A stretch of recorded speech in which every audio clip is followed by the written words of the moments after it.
क्या आप भी यूपीआई पेमेंट करते हैं और उसकी कम लिमिट से परेशान हैं? तो घबराइए नहीं, अब डिजिटल पेमेंट पहले से आसान होने जा रहा है। एनपीसीआई ने यूपीआई पेमेंट लिमिट नियमों में बड़ा बदलाव करने का फैसला लिया है। ये बदलाव 15 सितंबर 2025 से लागू होंगे। इसके तहत अब कई तरह के बड़े पेमेंट की लिमिट बढ़ने वाली है। पहले जहां एक बार में कम रकम भेजी जा सकती थी, अब लाखों रुपये का पेमेंट एक ही ट्रांजैक्शन में संभव होगा। लेकिन ध्यान रहे, ये सुविधा सिर्फ पर्सन टू मर्चेंट पेमेंट्स पर लागू होगी। यानी अब आप आसानी से इंश्योरेंस प्रीमियम, लोन की EMI, credit card bill, travel booking और सरकारी पेमेंट जैसे बड़े लेन देन कर पाएंगे। पहले इसके लिए कई छोटे छोटे ट्रांजैक्शन करने पड़ते थे। इसका सबसे बड़ा फायदा होगा कि व्यापारी भी बड़े पेमेंट एक बार में ले सकेंगे। इससे समय भी बचेगा और रियल टाइम सेटलमेंट भी आसान होगा। अब बात करते हैं नई लिमिट की। कैपिटल मार्केट इन्वेस्टमेंट और इंश्योरेंस पेमेंट के लिए एक ट्रांजैक्शन की लिमिट 5 लाख रुपये कर दी गई है। पहले यह 2 लाख रुपये थी और 24 घंटे में अब आप कुल 10 लाख रुपये तक का पेमेंट कर सकेंगे।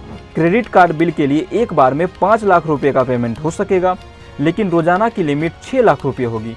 पहले ये सिर्फ 2 लाख रुपये थी। ट्रैवल से जुड़े पेमेंट में भी अब 5 लाख रुपये प्रति ट्रांजैक्शन और रोजाना 10 लाख रुपये की लिमिट होगी।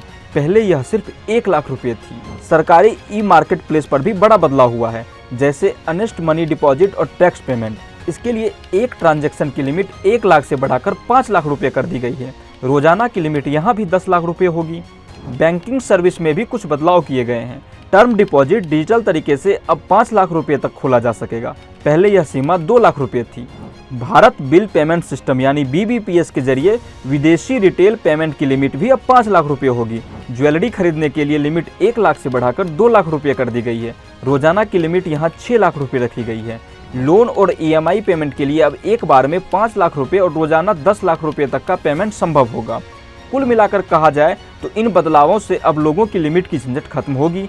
बड़े पेमेंट अब बिना परेशानी और देरी के हो सकेंगे। इससे ग्राहकों को तो फायदा होगा ही, साथ ही कारोबारियों को भी फायदा होगा, क्योंकि उन्हें तुरंत बड़े पेमेंट मिल पाएंगे। अगर साफ शब्दों में कहा जाए तो ये बदलाव डिजिटल पेमेंट सिस्टम को एक नई दिशा देने वाले हैं।